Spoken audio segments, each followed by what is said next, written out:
She'd always dreamed of being a dancer, but an ill-judged comment about her weight pushed a Reading schoolgirl into a perilous cycle of extreme dieting, punishing exercise and anorexia.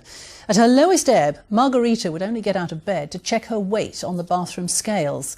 But the determination to dance that triggered her anorexia in the first place has also helped pull her back from the brink. Chrissy Sturt reports.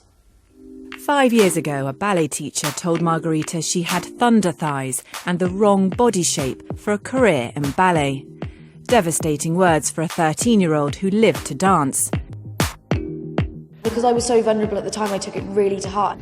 I don't think the world's aware of the power of their words, and I don't think the world's aware of the power of a mental illness. Emotionally vulnerable, Margarita decided she must alter her body. She barely ate and exercised hard to burn the few calories she did take in.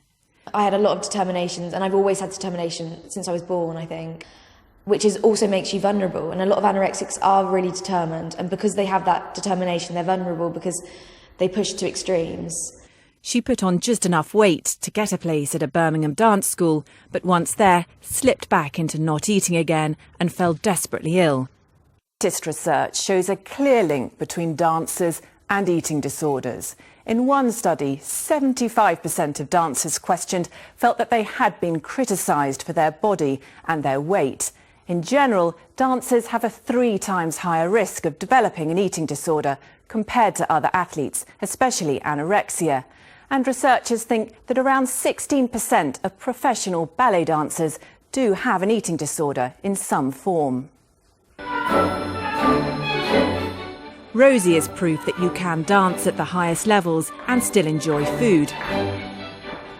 Here at home in Hampshire, she promotes healthy eating among her fellow dancers through social media.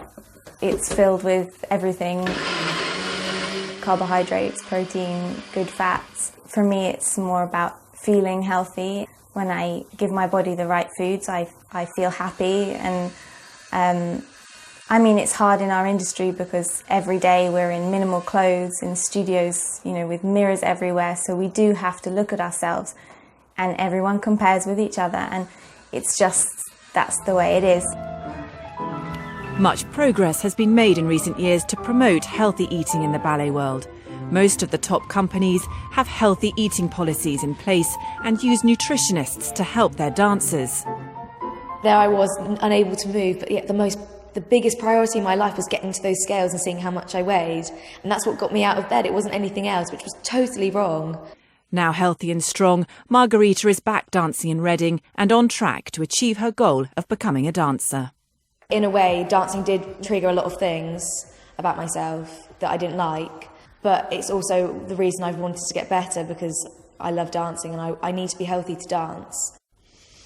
Well, that's Margarita's story. Earlier, I spoke about the links between anorexia and ballet to Claire Farmer from the National Institute of Dance, Science and Medicine, and also to Rose Alice from the London Contemporary Ballet Theatre. Claire began by explaining what is being done to address the problem.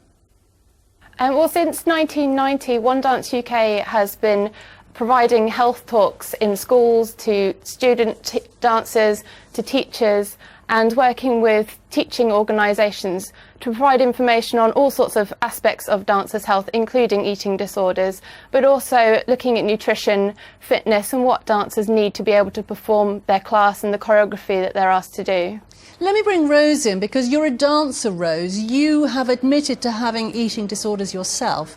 Is it ingrained in a dancer's psyche? It's so prominent, even from when we're first training, when we're younger, that it does continue on through to your adult life. And there's so many dancers that I know that you manage it, and it's not a massive thing, and it's not a hindrance to your work or anything anymore, but it's always there. How did it affect you, Rose? I think for me, it actually affected my work, my actual dance and my performance. It affected because the focus was no longer on training, it was no longer on that. It was purely on how I looked. Somewhere along the line, it's almost like it splits down the center, and what is supposed to be just, how you look in order to do something becomes the sole focus. Claire, I mean, very often we hear that teenagers, Margarita, who we've done the story on, and a good example of that, at 13, somebody said to her that she was told that she had thunder thighs. I mean, impressionable teenagers being told that. This is really a grassroots problem, isn't it? I think actually this issue isn't just a dance-specific issue. I think young people nowadays are impacted by their peers, from pressure from social media as well to look a particular way. And obviously that's not something we can stamp out entirely just in the dance industry, but we are making massive inroads to help students and to help teachers understand a bit more about the nutritional intake of dancers and what they need to do to be able to do their dance class. Rose, I mean, at the London Contemporary Ballet Theatre, you try to take a very different approach because you are not worried about how the dancers look. Am I right? Yeah, I have to agree completely. For me personally, with the company, I felt a responsibility as an artist, and also just meeting so many other performers that have been through similar things and who have come out of it, to create a safe place for dancers to be able to just explore their artistry and, you know, create new work without the focus being on how they look. That is part of the problem, isn't it, is how you look. And I mean, dancers, Claire, will always, surely, whatever you put in place, have a troubled relationship with food. I'm not sure that I would agree with that. I mean, dancers are beginning to understand a lot more about the food and the intake they need to take in nutritionally and in hydration as well. So that all comes with education, and that's what we're working on and have been working on since 1990. So although there's a way to go, I think we've made great inroads and there's much more progress to be made. Claire, Rose, thank you very much for talking to us this evening. Thank you very much.